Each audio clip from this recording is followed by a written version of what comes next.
Hechos capítulo 1, verso 4 en adelante. El título del mensaje es Testigos. Una sola palabra, testigos.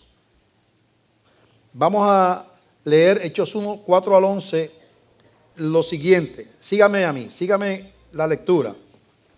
Y estando juntos Jesús, está hablando de Jesús, les mandó que no se fueran de Jerusalén, sino que esperasen la promesa del Padre, la cual les dijo, oísteis de mí. Recuerden que está hablando de Jesús resucitado, ya lo habían crucificado, había resucitado y se les aparece a los discípulos y esa conversación es entre los discípulos y Cristo resucitado. Los 11 discípulos, no 12, porque ya Judas se había suicidado, quedaban 11 nada más, ¿verdad? Ok, la cual le dijo, oíste de mí. Porque Juan, dice Jesús, ciertamente bautizó con agua, mas vosotros seréis bautizados con el Espíritu Santo dentro de no muchos días. Entonces los que se habían reunido le preguntaron diciendo, Señor, ¿restaurarás el reino a Israel en este tiempo? Y les dijo, no os toca a vosotros saber los tiempos o las sazones que el Padre puso en su sola potestad, pero recibiréis poder cuando haya venido sobre vosotros el Espíritu Santo, y me seréis testigos en Jerusalén, en toda Judea, en Samaria y hasta lo último de la tierra. Y habiendo dicho estas cosas, viéndolo ellos, fue alzado y les recibió una nube que le ocultó de sus ojos. Y estando ellos con los ojos puestos en el cielo, entre tanto que él se iba, he aquí se pusieron junto a ellos 2 varones con vestiduras blancas, los cuales también les dijeron, varones Galileos, ¿por qué estáis mirando al cielo? Este mismo Jesús que ha sido tomado de vosotros al cielo, así vendrá como le habéis visto ir al cielo. Padre, te damos gracias por esta palabra. Ayúdanos a proclamarla conforme a la intención del Espíritu, Padre. Toma control, Señor, de este mensaje, reconociendo nuestra insuficiencia y nuestra incapacidad para convencer el corazón del ser humano. Por eso pedimos la intervención del Espíritu Santo. Abre el entendimiento del que escucha, Señor, para que la semilla que va a ser sembrada dé fruto para gloria de tu nombre. En el nombre de Jesús te pedimos esto, Señor. Amén, amén. Pueden sentarse. Vemos entonces que cuando la iglesia comienza es en ese instante, Jesús le está diciendo a los discípulos que se reúnan a esperar la venida del Espíritu Santo. Dice el Espíritu de poder, recibiréis poder cuando haya venido sobre vosotros el Espíritu Santo. Recibiréis poder cuando haya venido sobre vosotros el Espíritu Santo. ¿Y de qué estamos hablando? De el día de Pentecostés. Poco tiempo después ocurrió la venida del Espíritu Santo en lo que se llama la fiesta de Pentecostés. Poco tiempo después estaban los discípulos reunidos y se derramó el Espíritu Santo y ellos empezaron a predicar. En ese momento que se derramó el Espíritu Santo sobre esos cristianos es el comienzo de la iglesia. El comienzo de la iglesia es entonces el día de Pentecostés. No existía tal cosa como la iglesia, como está en el nuevo pacto. Hasta que el Espíritu Santo no vino sobre los creyentes, no existía una iglesia, existía el antiguo pacto, y el antiguo pacto termina ese día y comienza el nuevo pacto. Fue predicado el nuevo pacto antes de Pentecostés. Los discípulos se sopló el Espíritu sobre ellos, pero no moraba en el Espíritu en los apóstoles hasta ese día. Ellos no habían recibido el Espíritu porque para recibir al Espíritu como morador tenía que morir Cristo primero. Y como no había ocurrido eso, pues ellos predicaron 3 años con Jesús y se les dio capacidad de hacer milagros y cosas, pero no era todavía la iglesia realmente. La iglesia comienza el día de Pentecostés. Y entonces dice Jesús, cuando le dice que va a enviarles el Espíritu para que recibir poder, le dice para que sean testigos. La razón principal que da la Biblia para enviar al Espíritu Santo es ser testigos. Hay tantas cosas, tantos ministerios que tiene el Espíritu Santo entre nosotros. Puede haber dicho, le enviaré al Espíritu Santo para que llevéis que es parte del ministerio, para que vivan una vida correcta, para que anden en santidad. Es parte del Espíritu Santo santificar nuestra vida, pero no dijo eso. Pudo haber dicho, les enviaré el Espíritu Santo para que les ilumine el entendimiento y les haga entender las Escrituras. Eso es parte, pero no les dijo eso. Les pudo haber dicho, les envío el Espíritu Santo para que los consuele y les dé, ¿verdad? Les dé ayuda, les ayude en su debilidad, les consuele en el sufrimiento. Esa es parte del ministerio del Espíritu Santo, pero Él no dijo eso. Él dijo, les envío el Espíritu para que sean testigos. Entonces, si es la despedida de Cristo de la tierra, porque dice la misma Biblia, acabamos de leerlo, que estando yo allí, 2 ángeles se paran al lado de ellos, dos varones de vestiduras blancas, son 2 ángeles, y viéndolo ellos, Jesús se levanta. Esa fue la última vez, vamos a decir, que ellos estuvieron tan directamente relacionados con Jesucristo, así visualmente. Entonces, se levanta y se pierde Jesucristo en las nubes. Si esas eran las últimas palabras de Jesucristo entre su pueblo, lo que les dijo era lo más importante que tenía que decirles en ese momento. La preocupación mayor del Señor para ese pequeño grupo que se iba a convertir en lo que es eventualmente la iglesia hasta el día de hoy. Les dijo la principal preocupación, que era que fueran testigos. ¿Qué quiere decir un testigo? Un testigo es alguien que da testimonio o habla de otro, que es proclamador de algo que él vio, que conoció. Proclama una verdad de algo que él tiene conocimiento. Persuade sobre algo que él conoce.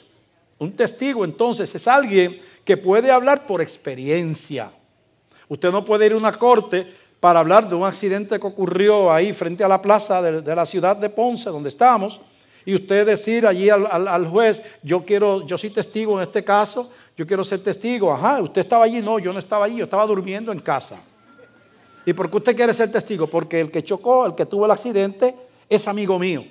El juez le dice, lamentablemente, usted no puede ser testigo porque usted no estuvo allí, usted no conoce del accidente. Y entonces testigo implica conocimiento de lo que yo estoy defendiendo o proclamando. Por lo tanto, alguien que no sea cristiano no puede ser testigo del Evangelio de Jesucristo en propiedad. No puede serlo porque tú tienes que tener una experiencia donde tú le entregues tu vida a Jesucristo y recibas al Señor como Salvador de tu vida. Y en ese momento el Espíritu que viene, que prometió Jesucristo, viene a morar a uno cuando uno de corazón le entrega su vida a Jesucristo. Y entonces uno empieza un ministerio de testigo delante del mundo. Y eso es importante, es importante. Es importante entender que cuando la Biblia habla del cristiano, habla de una salvación que tiene que ver, nosotros vemos la salvación como que ya no voy al infierno y ahora voy a la gloria. ¿Verdad? Y eso es verdad. Ya no estoy bajo la potestad del príncipe de las tinieblas, de Satanás, ahora estoy miembro de la familia de Dios. Y eso es verdad. Pero no pensamos de nuestra salvación diciendo, yo antes no tenía un ministerio, yo no era un enviado de Dios al mundo y ahora, como soy cristiano, yo soy un enviado, yo soy un testigo al mundo. Hemos perdido ese concepto que sin embargo era tan importante, que fue lo que Jesús le dio en su despedida a sus discípulos.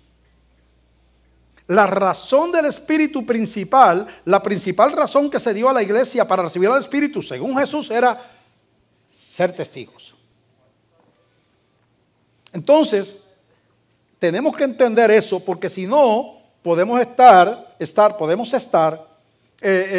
invirtiendo nuestra vida cristiana en una inversión de prioridades, viendo la vida cristiana como que somos recipientes de algo. Fíjate que eso es bien natural a la vida nuestra, ¿verdad? Siempre la tendencia es hacia adentro. ¿Ves? Eso le pasa a las iglesias que no hacen obra misionera, porque pues yo tengo que comprar esto, yo puedo usar el dinero para comprar la propiedad del lado, yo necesito comprar vehículos nuevos para la iglesia, yo pienso hacer otra cosa por allá. Usted va a encontrar, si usted no tiene el concepto de enviado y el concepto de testigo que habló Jesucristo, usted va a encontrar miles de maneras y de excusas para no ser una obra misionera.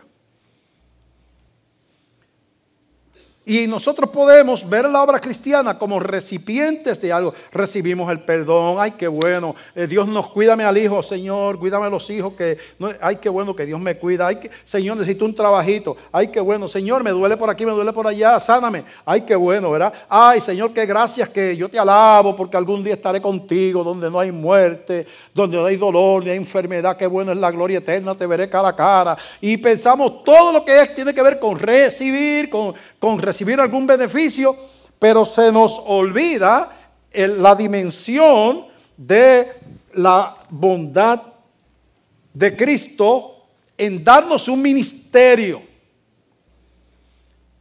de hacer algo como participante de un trabajo espiritual, de una tarea espiritual, que somos enviados, que somos testigos. Eso es importante, bien importante. Entonces, la iglesia está en el mundo, según la misma Biblia, para edificar un cuerpo para Cristo. La iglesia es el cuerpo de Cristo, es templo del Señor. Y esa iglesia es una iglesia que corre a través de la historia. Cuando usted piensa en la iglesia de Cristo, no piensa en la gente que está viva por ahí. Cuando usted habla de la iglesia de Cristo, está hablando de la gente del primer siglo, del segundo siglo, del tercer siglo, de todos los que han conocido a Cristo a través de la historia, son parte de la misma iglesia. Unos estamos aquí y otros están ya con el Señor.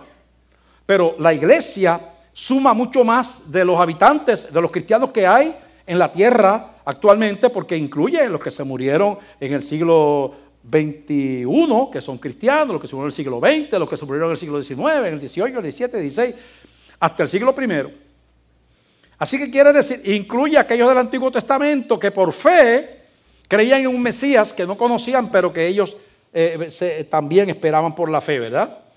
Así que lo que estamos diciendo es que la tarea de la iglesia es glorificar a Dios por medio de una vida, no solamente que tiene que ver con lo que me sucede a mí, sino que tiene que ver con lo que yo puedo hacer para que se siga formando la iglesia de Cristo. Yo soy el instrumento de Dios. Ya Jesucristo no está por la tierra físicamente caminando, y Él dejó gente para que fueran sus pies, y Él dejó gente para que fuera su boca, y Él dejó gente para que fueran sus manos para bendecir. Y esa gente somos nosotros, la iglesia del Señor. Y en Efesios capítulo 2, del verso 14 en adelante, Efesios capítulo 2, 14 en adelante, dice la Escritura, hablando de lo que somos nosotros y nuestra misión de formar un edificio. Aquí describe en este verso a la iglesia de la historia como un edificio que se va formando, donde hay un fundamento. Cuando usted va a hacer un condominio, un edificio de muchos pisos, usted pone una zapata, un fundamento. Y sobre ese fundamento usted pone el primer piso. Después sobre el primer piso pone el segundo. Después sobre el segundo pone el tercero, ¿verdad? Y el cuarto y el quinto, así por ahí para arriba, todos los pisos que vaya a tener, ¿verdad? El fundamento no cambia, no crece, crecen los pisos. Por eso los llamados apóstoles y los llamados ministerios que son fundamentos no tienen razón de ser. Dice la Biblia que el fundamento de la iglesia son los apóstoles, los profetas y Cristo, que es el principal piedra del ángulo. Lo vamos a leer ahora. Y sobre esos fundamentos se levantan los demás. Esos fundamentos son intocables, están ahí. Esos profetas, y más nadie, y no crecen más. Pero cada generación hay unos cristianos que se añaden, unos cristianos que se van añadiendo, y esa es la iglesia de Cristo que va creciendo en la historia. ¿A quién le toca predicar el evangelio a esa generación en la cual vive Usted como cristiano, pues a los que somos cristianos en esa generación. Somos los testigos de Cristo en esa generación. Somos los que vamos a añadir por la predicación a aquellos que han de ser salvos, que el Señor conoce y que usted no conoce. Dios sabe quiénes son, pero usted no sabe. Usted le predica, usted le habla, usted comparte su fe y entonces el Señor va añadiendo cada día a la iglesia a los que han de ser salvos. Dice, vamos a ver cómo lo dice aquí, en Efesios 2:14. Porque Él, Cristo, es nuestra paz, que de ambos pueblos hizo uno, derribando la pared intermedia de separación. Hablando ahí de judíos y gentiles. Los que no somos judíos se llaman gentiles. Judíos y gentiles. Derribó la pared intermedia. Ahora hay un solo camino de salvación, una sola iglesia. Si usted no es judío, se tiene que convertir a Cristo para ser salvo. Y si es judío, se tiene que convertir a Cristo para ser salvo. Lo que quiere decir aquí que nadie se salva por ser judío. Si no tiene a Cristo, va al mismo infierno que va un chino, un árabe, cualquiera que no conozca a Cristo. Y si el chino o el árabe conocen al Señor, el judío va al infierno y el chino o el árabe van a la gloria. Porque ya la salvación, dice, y ahora no es por nacionalidad, ahora es por una persona, ¿ok? Dice, aboliendo en su carne las enemistades, la ley de los mandamientos expresados en ordenanzas, porque ya no es por ley, sino es por gracia, eso quiere decir eso, para crear en sí mismo de los dos, de los gentiles y los judíos, un solo y nuevo hombre haciendo la paz. Y mediante la cruz reconciliar con Dios a ambos en un solo cuerpo, matando en ellas las enemistades. Y vino y anunció las buenas nuevas de paz a vosotros que estabais lejos, o sea, a los gentiles, y a los que estaban cerca, o sea, a los judíos. Porque por medio de Él, por medio de Cristo, los unos y los otros, todos los humanos, tenemos entrada por un mismo Espíritu el Padre.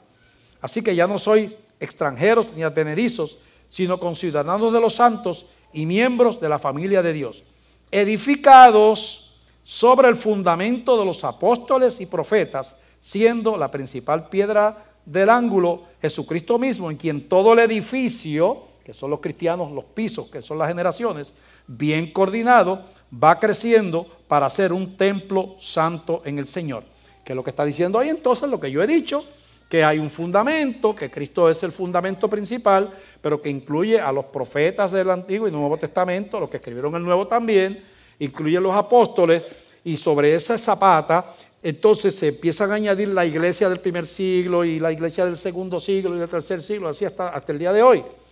Y entonces, cada iglesia recibe la encomienda desde el principio dada por Jesucristo de ser testigos, de ser enviados, mensajeros de una verdad, que es lo que quiere decir aquí la Escritura, ¿ok? Así que la iglesia se conoce como templo de Dios o el cuerpo de Cristo y está siendo edificada. No ha sido terminada todavía hasta que no se cierre la puerta. La Biblia habla de que en un momento la puerta se ha de cerrar. Y entonces ya no habrá más convicción de pecado, porque el Espíritu Santo terminará su ministerio de convencer de pecado, de justicia y de juicio. Vienen los últimos tiempos. Llegará el momento en que entonces viene el eventual levantamiento de la iglesia para estar con el Señor. Así es que eso hay que entenderlo. Así que somos escogidos como iglesia para un propósito. Fíjate que hemos visto la salvación como escogidos para ser bendecidos. Y es verdad. Perdonados, ¿verdad? Dios está con nosotros, el Espíritu nos consuela, ¿verdad? Y tantas cosas que Dios nos da en su gracia. Pero no nos hemos visto como escogidos para un propósito que no tiene nada que ver con algún beneficio personal, sino con cumplir una tarea asignada por Él, que es mi Señor y mi Salvador. Y eso es lo que tenemos que entender. En Efesios capítulo 1, pasando una página para atrás, del verso 3 en adelante hasta el verso 12, habla de eso que se llama la elección y la predestinación. La elección tiene que ver con nuestra salvación. Lo que dice la Biblia es que somos elegidos de parte de Dios. Nosotros estamos totalmente, por causa del pecado, estamos muertos. Y si Dios no interviniera, dándonos capacidad de entender la verdad, nunca responderíamos al llamado de Dios. Porque los muertos no reaccionan, ¿verdad? Así que cuando usted se convirtió, Dios hizo algo en su corazón para que usted pudiera creer. Eso es lo que estamos queriendo decir. Dios hizo algo en su corazón y lo hizo receptivo, porque la persona que Dios no hace eso no puede responder al Evangelio. La predestinación, que es la otra palabra, es elección, pero con un propósito. Es más amplia que elección. La elección tiene que ver con la salvación principalmente, pero la predestinación es elección para un propósito. Es un poquito más amplia la predestinación.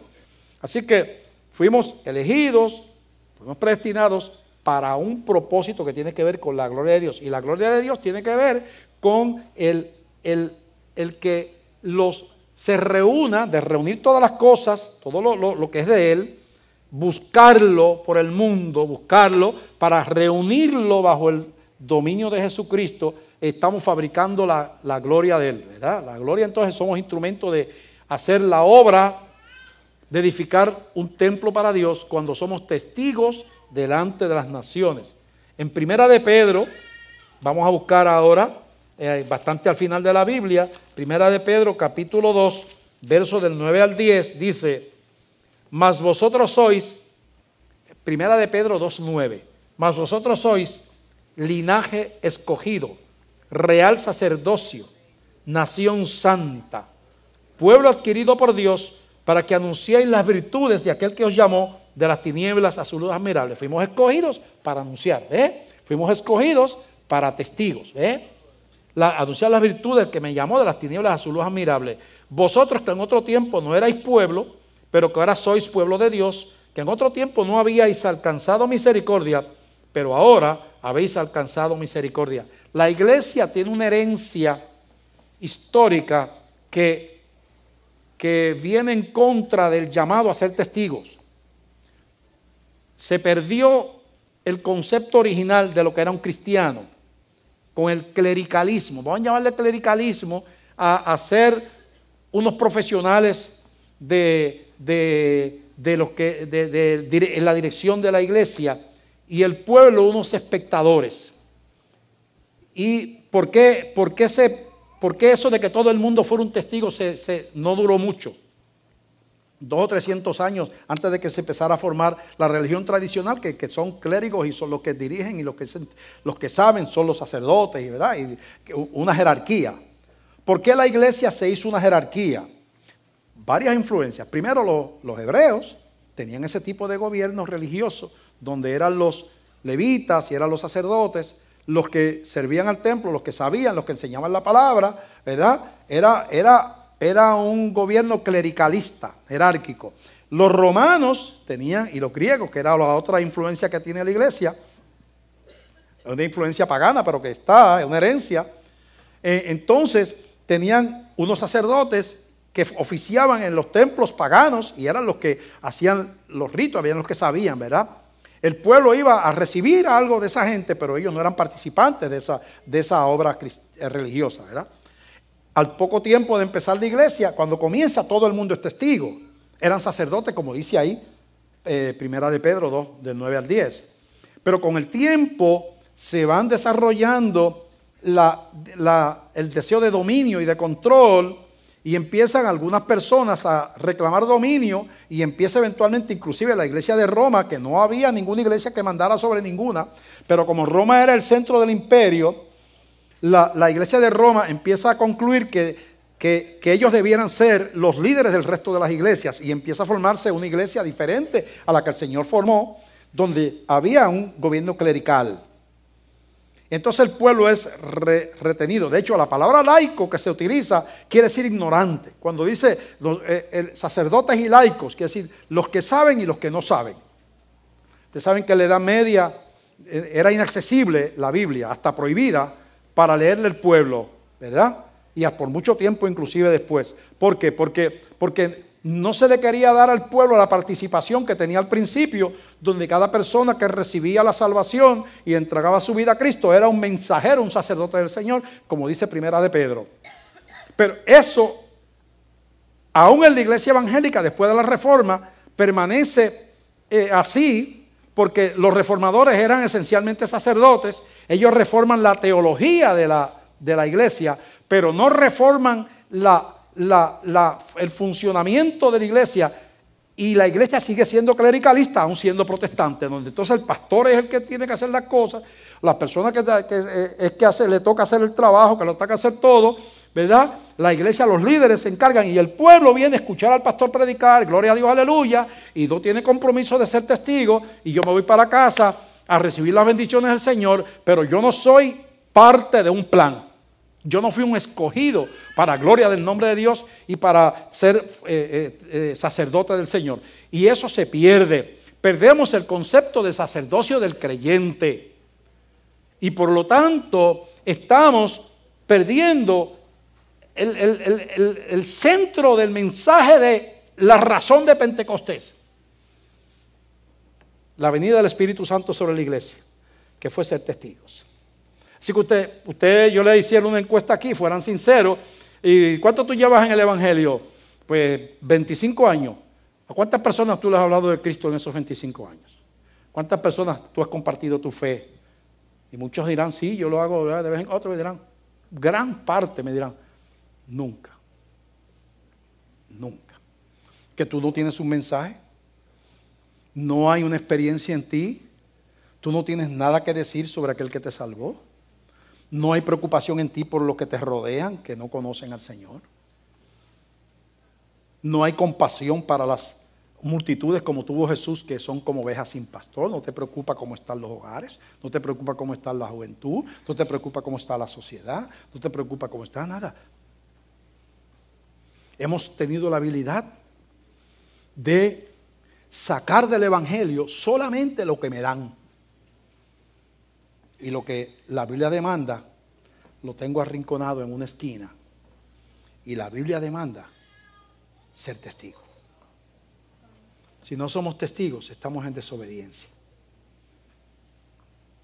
Tenemos que, es cuestión de aprender y localizar la verdad y decir, bueno, yo quiero aprender, yo quiero agradar a Dios, porque yo estoy hablando de la gente que ama al Señor. La mayoría, yo conozco que esta iglesia está llena de gente que ama a Dios. Pero yo quisiera decir que está llena de testigos, pero posiblemente me estaría equivocando. Porque muchas personas nunca se les ha ocurrido que de su familia, sus vecinos, sus compañeros de trabajo, sus compañeros de estudio, Dios los puso en ese lugar a usted con un propósito allí. Nunca. No, eso es lo que estamos tratando de cambiar aquí en esta iglesia, ¿verdad? Así que la iglesia empieza en Pentecostés. El Señor nos demanda ser testigos. Nos explica la Biblia que corre a través de la historia ese proceso, que hay un fundamento, Jesucristo, los apóstoles y los profetas, y sobre eso vienen las generaciones. Estamos en el siglo XXI. En algún momento va a culminar la obra de Dios y el número que Dios conoce de salvos va a completarse. Y piensan unos procesos que ustedes leen en la Biblia, que son los procesos que comienzan antes de que se termine, de verdad. Ya los tiempos finales empieza a ocurrir cambios en el trato de Dios con el mundo, por medio de cambios en el clima, en el mar. La Biblia habla de terremotos, la Biblia habla de epidemias, enfermedades, la Biblia habla de hambres, la Biblia habla de escasez, la Biblia habla de juicios que vienen sobre la tierra por causa de la maldad, y en la cual la iglesia va a estar ahí hasta que Dios decida levantar a la iglesia, pasando por calamidades que nos llegan porque vivimos aquí, no porque nosotros seamos objetivos de la gloria de Dios, del juicio de Dios, sino que estamos aquí, como ha sido a través de la historia. Cuando tiembla la tierra en un país, muchos cristianos pierden sus hogares. La Biblia en ningún lugar dice que a los cristianos no le va a tocar la dolor y la prueba, sino que Él está con nosotros en medio de la prueba y del dolor. Entonces, en ese proceso, cada día se hace más urgente ir haciendo la tarea. La iglesia es más urgente. Yo diría que desde los tiempos de esos primeros siglos de la historia de la iglesia, no ha habido ningún otro tiempo más importante que estos tiempos que estamos viviendo nosotros. Aquellos comenzaron la iglesia y quizás esta generación la está terminando. Es posible que muchos de los que están aquí estén vivos cuando venga Jesús. Porque vemos cómo los procesos que están descritos en la Biblia, que dan señal del final de los tiempos, se están cumpliendo delante de nuestros ojos. Entonces, es importante ser fiel a lo que se nos llamó a ser. Y es importante que esa llama se encienda en el corazón de la iglesia, ¿verdad?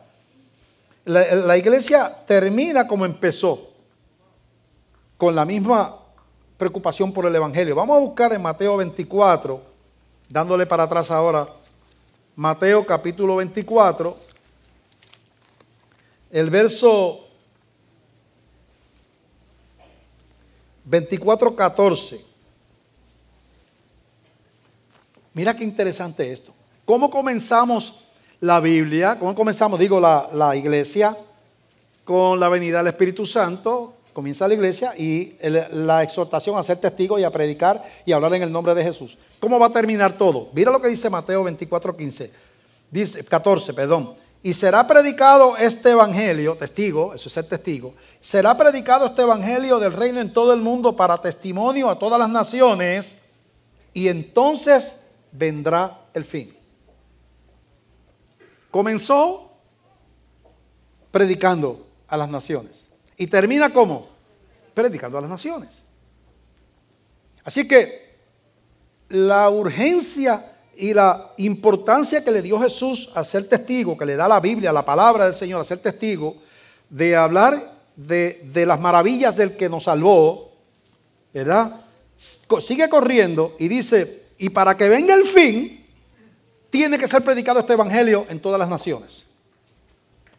Y una nación no es lo que aparece en la geografía como una nación, bíblicamente hablando. Nosotros, por ejemplo, esta iglesia tiene misioneros, sostenemos misioneros que están trabajando en el Amazonas a través de una iglesia de Perú, una iglesia hermana. El pastor se llama Pedro Hawkins. En Perú. Y él, de su gente, envía misioneros que se meten en la selva amazónica a buscar naciones o tribus aisladas que nunca han estado en contacto con el exterior. Y son una nación porque a veces son 50, 75, 100. Pero hablan un idioma que no se habla en más ningún lugar del mundo. Es una nación. Ellos no saben que ellos son peruanos. Si es en el área de Brasil, ellos no saben que ellos son brasileños. Ellos conocen 15 o 20 millas alrededor de donde tienen su aldea, 10 millas. De ahí ellos no se mueven. En esas 10 millas, en los miles y miles de millas que tiene la selva amazónica, que esos son inmensos, ellos viven ahí en ese lugar, aislados. Ahí ellos buscan su comida, cazan los animales, buscan los frutos o cosechan sus frutitos, su yuca, lo que sea, lo que ellos hayan, lo que tengan allí. Yo no sé lo que hay allí en ese lugar. Allí ellos pescan en los ríos, ellos se casan entre ellos y ellos hablan un idioma. 50, 75 personas, más nadie en el mundo habla ese idioma. ¿Qué hacen los misioneros que nosotros enviamos allí? Ellos van a ese lugar, localizan a esa gente, tratan de hacer amistad con ellos, ¿verdad? Peligroso, porque pueden ser belicosos y a veces, pues, ser agresivos. Pero ellos se van acercando, van haciendo amistad con ellos. Entonces, después ese misionero, una vez localiza eso, se va a vivir con esa gente, porque a veces hay que estar días viajando para llegar ahí, se va a vivir con ellos. Entonces empieza a aprender el idioma de ellos que hablan esas personas para poderles predicar el evangelio en su propio idioma. Nosotros tenemos misioneros trabajando así, porque esa gente, de acuerdo al Señor, nos envió a predicar hasta lo último de la tierra, y eso es lo último de la tierra también.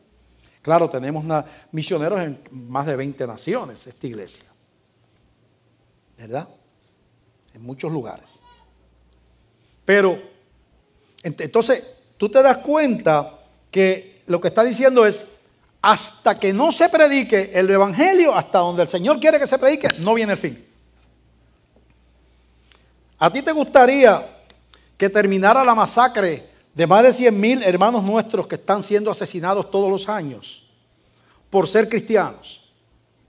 Hay fotos que yo he visto que me ha enseñado mi hermano, el director, ¿verdad?, de la organización misionera Global Commission Partners, hermano Axel Lanause, me ha enseñado fotos que yo no me atrevo a enseñarles a ustedes. Yo no me atrevo a proyectarlas en las pantallas de la iglesia. No me atrevo.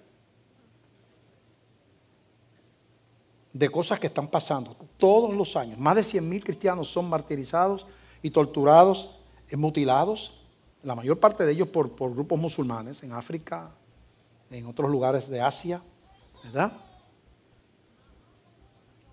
Una foto de ver 50 cuerpos, cada uno con una cabeza al lado que le cortaron, y pedazos de brazos tirados por el piso, porque llegaron ahí a esa aldea cristiana, que eran cristianos, y llegaron con machetes, y llegaron y empezaron a decapitar a todo el mundo, incluyendo niños. Y están los retratos, el chorro de sangre en el piso, y al lado de cada cuerpo puesta la cabeza de la persona. Yo no me atrevo a enseñar eso aquí. ¿A usted le gustaría que terminara eso?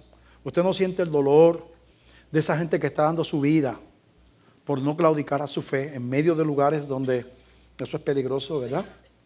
No viene el final, no viene el juicio de Dios sobre la tierra que va a destruir esta tierra, como dice la Biblia, que va a ser destruida, hasta que se complete el número que se tiene que completar. ¿A quién le toca trabajar y hacer la tarea para que el número de los que se tiene que completar se complete? A la iglesia. ¿Quiénes son los testigos? Nosotros. Nosotros aquí hemos entendido que además de ser testigos aquí en nuestra ciudad, en nuestro país, estamos tratando de ser testigos en el mundo entero, ¿verdad? Y exhortamos a las iglesias que nos ven que se unan a este esfuerzo. No como 204 misioneros que sostiene, familias misioneras que sostiene esta iglesia, porque ustedes muchos no pueden hacer esa cantidad. Pero en Puerto Rico hay miles de iglesias, y si esas miles de iglesias, una sostiene un misionero, otra dos, las más fuertes 5, 10. ¿Cuántos misioneros podría sostener Puerto Rico, además de los que estamos sosteniendo ya algunas iglesias? Pues mira, si en Puerto Rico hay 8,000 iglesias, pues 16,000 misioneros.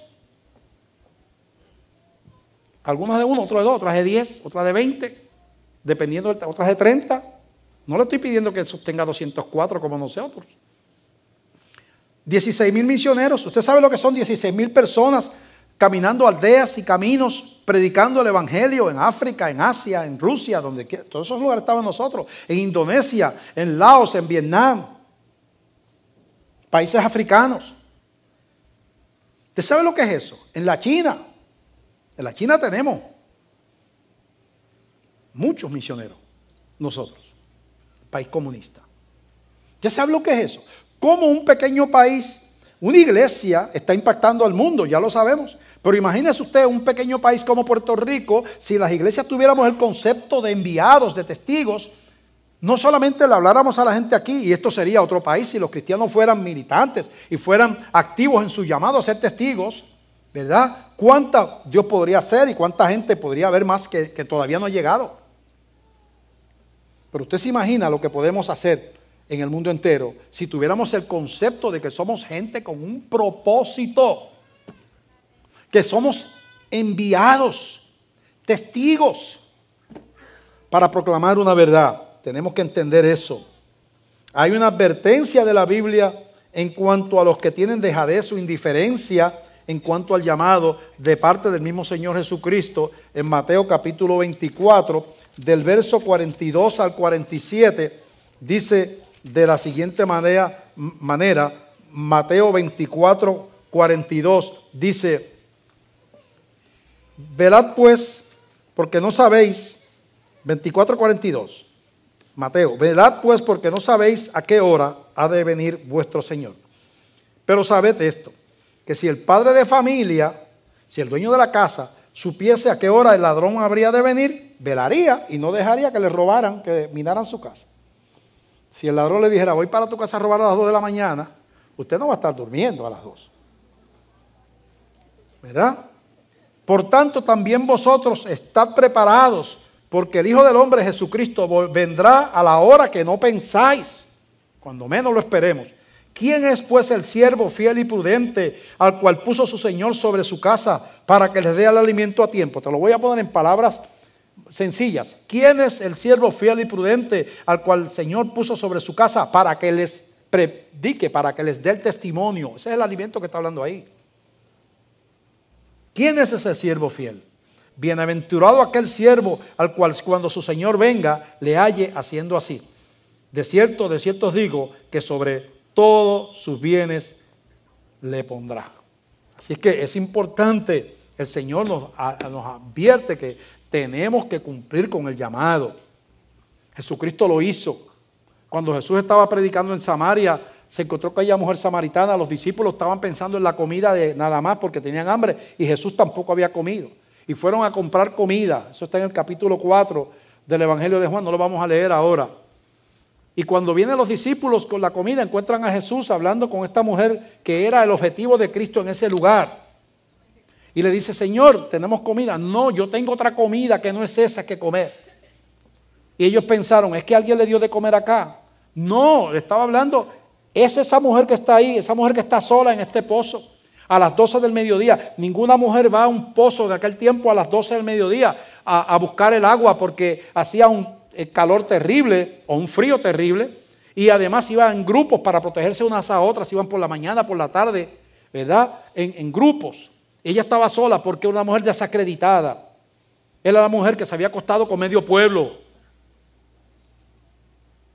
Y Jesús va allí porque esa mujer, Jesús vio, era una mujer elegida de Dios, aunque estaba en ese camino de perdición.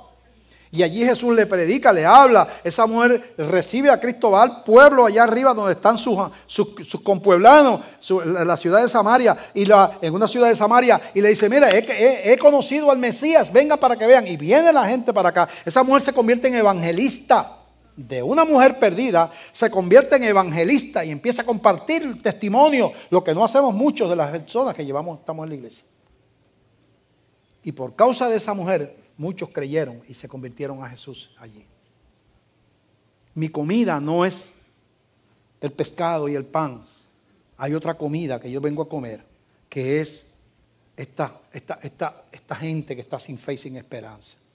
Y nosotros entonces a veces estamos pendientes a la otra comida y no en la comida espiritual que Dios nos puso a buscar, ¿verdad? ¿Entendemos nosotros realmente lo que es el infierno?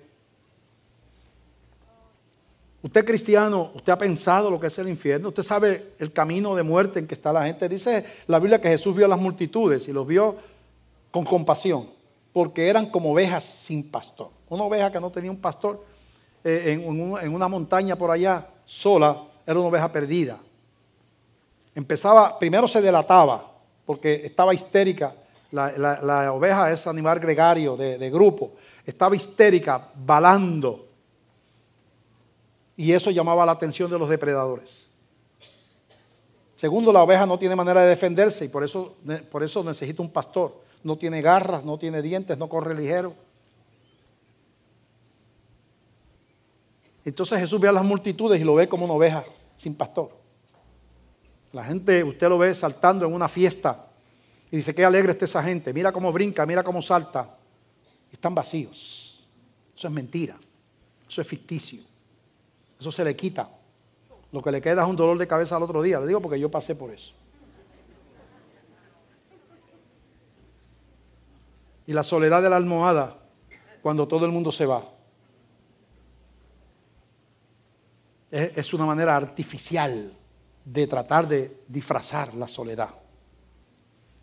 Y usted está aquí para que le dé una esperanza, le tire una esperanza, le dé a esa gente la alternativa de vida, que algunos no la recibirán. Eso no es responsabilidad suya.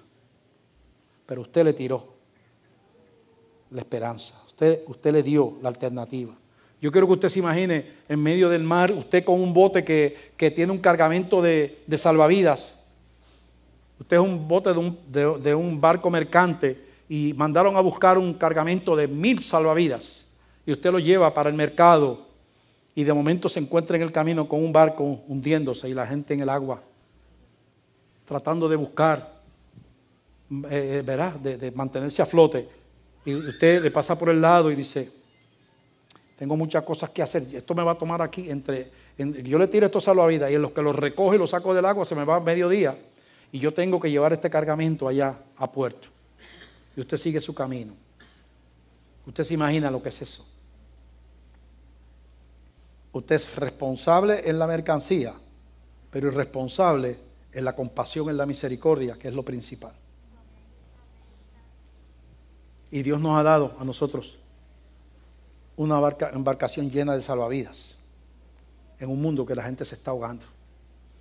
Y no podemos pasar por el lado como si no, mirando para el otro lado, porque voy para el culto como el levita y el sacerdote que vieron a aquel hombre tirado a la orilla del camino y siguieron para la iglesia porque iban a cumplir con la iglesia y aquel hombre estaba herido. Se suponía que ese día no fueran a la iglesia y se pararan a vendar y ayudar a esa persona, o que lo ayudaran primero y después siguieran camino a la sinagoga, en la parábola que narra Jesús. Y usted pasara por el lado de ese naufragio y siguiera adelante, y usted y yo, cuando vamos por la vida, en la embarcación de la vida, la gente naufragando a nuestro alrededor y nosotros con el salvavidas, el bote lleno de salvavidas, que es la palabra de esperanza, el amor de Dios, lo que usted tiene para ofrecer, el testimonio de su vida, y usted sigue preocupado por el pago de la luz, del agua, la casa, el trabajo, el auto, la de esto, y no tiene tiempo para cumplir su llamado de predicar el evangelio. Y está en desobediencia cada día de su vida cristiana. En desobediencia, aunque no beba, aunque no fume, aunque no corra con mujeres o con hombres, aunque no adultere, está en desobediencia. Porque usted no está siendo testigo delante de las naciones. Tenemos que entender eso. Yo voy a hacer un llamado aquí, hacer un llamado a la iglesia. Y yo lo que le voy a pedir a la iglesia, yo no le voy a pedir que usted se vaya por ahí a tocar puertas. Porque en esta iglesia somos una iglesia de teología reformada y creemos en la soberanía de Dios. Y creemos en la elección. Pero yo le voy a pedir a usted que usted haga una oración todos los días. Usted si lo va a comprometer cuando yo haga el llamado a hacerlo, usted va a levantar su mano y va a hacer esa oración, que básicamente es una oración diciéndole al Señor, Señor, una oración por la mañana, al empezar el día, Señor, yo te pido que en este día tú me abras una puerta para yo compartir mi fe con alguien. Mira qué sencillo. Y la segunda parte de la oración, y que me des el discernimiento para darme cuenta de eso, y me des la sabiduría para compartir mi testimonio o compartir la palabra con esa persona. Con amor. No queremos esa predicación insensible de la persona que ve a otro que está debajo de un auto todo sucio tratando de cambiar un máster de freno. Se ha dado 4 cantazos con la llave porque se le escupió y tiene los nudillos pelados y usted se para bien vestidito. Mira, tú has recibido a Cristo como Señor y Salvador. Si fuera yo, le daba con la llave por la cabeza.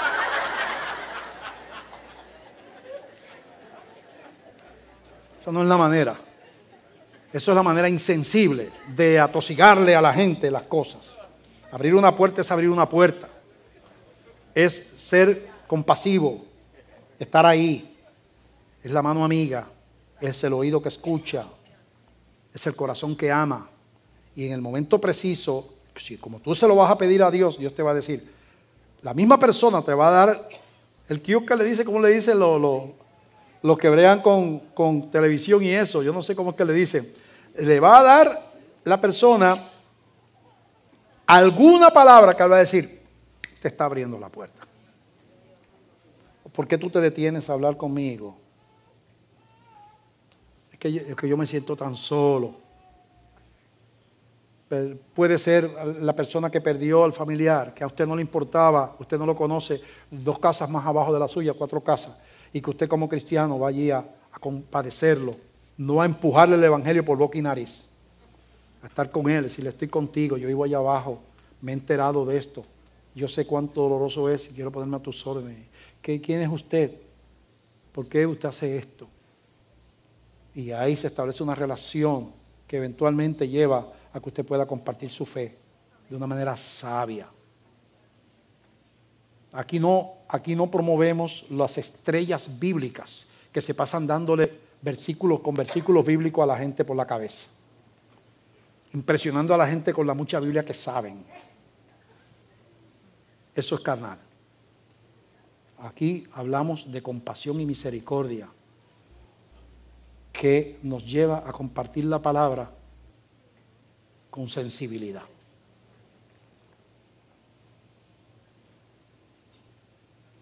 Mira lo que dice Romanos, capítulo 10, y después vamos a la oración que vamos a hacer.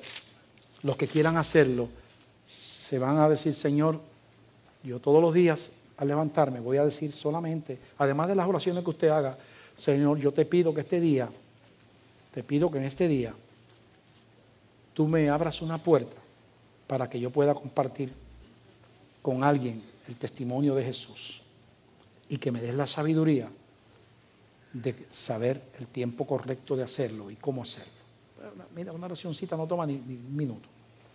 Dice en Romanos 10, capítulo 8 en adelante, mira qué lindo es esto. Escucha, te está hablando a ti el Señor.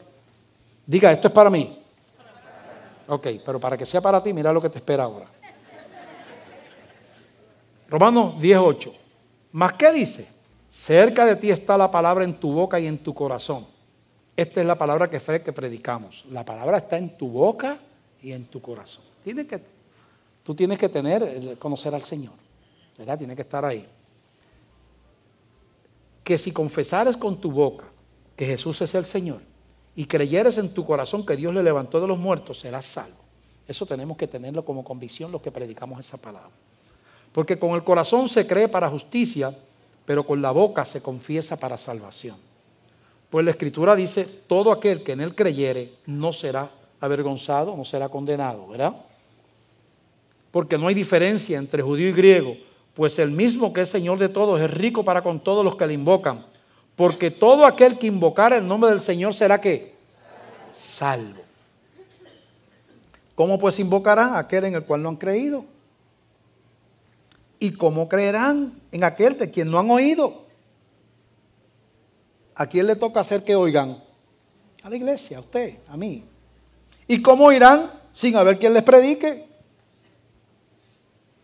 ¿Y cómo predicarán si no fueren enviados? Lo que yo estoy haciendo con ustedes ahora. Yo estoy enviando a la iglesia.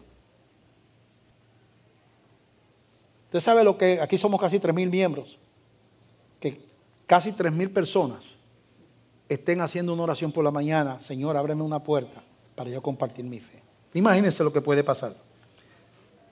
Como está escrito, escucha esto, cuán hermosos son los pies de los que anuncian la paz, de los que anuncian las buenas nuevas. Como el Señor ve, eso es una expresión de lo que piensa Dios. Cuán hermosos son los pies de los que anuncian las buenas nuevas, que predican esa paz. Cuán hermosos. Cuán estima está en el corazón de Dios, los testigos, los que somos enviados. Yo quiero ahora que nos pongamos de pie. Yo creo que usted tiene que tomar una decisión. Si usted no va a hacer la oración, no tiene que hacerlo. Pero si usted quiere unirse a esto y usted está dispuesto a todas las mañanas decirle con sinceridad al Señor, Señor, te pido que hoy me abras una puerta para que yo pueda compartir mi fe con alguien, que me dé sabiduría cómo hacerlo. Las personas que quieran levantar sus manos lo pueden hacer. Y repitan conmigo, Señor Jesús, yo te pido que cada día me des la oportunidad de compartir mi fe con alguien y que me des la sabiduría, la dirección y la pasión para hacerlo. Gracias Dios, porque es un privilegio que hayas contado conmigo, que yo sea tus manos en la tierra, que yo sea tus pies en la tierra, que yo sea tu boca en la tierra, que yo sea tu corazón en la tierra. Gracias, Jesús. Gracias. Padre, te damos gracias. Gracias, Señor, porque tu palabra es viva y es eficaz. Señor, llévanos ahora con la palabra en el corazón y el compromiso que hemos hecho. Llévanos a nuestros hogares con tu paso al lugar donde vayamos. Señor, salimos de aquí, pero no nos vamos de tu presencia. Ahora, Señor, que tu paz nos acompañe en el nombre del Padre, del Hijo y del Espíritu Santo. Amén. Que la paz de Dios sea con ustedes. Dios les bendiga.